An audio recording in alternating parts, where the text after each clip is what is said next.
शेरा वाली मेरा वाली जोता वाली लाटा वाली ओ तेरे सजदे तू भेज दे बुलावा, तेरे सजदे तू भेज दे बुलावा, दोनों हाथ जोड़ के मैं आऊं शेरा वाली, दोनों हाथ जोड़ के मैं आऊं शेरा वाली, शेरा वाली मेरा वाली।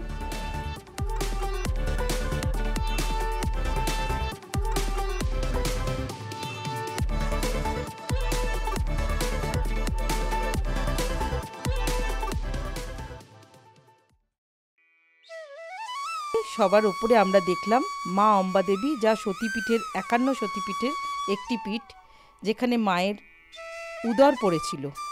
অত্যন্ত ভালো দর্শন করলাম এবং এশিয়ার মধ্যে সবচেয়ে দীর্ঘতম রোপওয়ে এক চাঞ্চল্যকর এবং রোমাঞ্চকর যাত্রার সুযোগ হলো।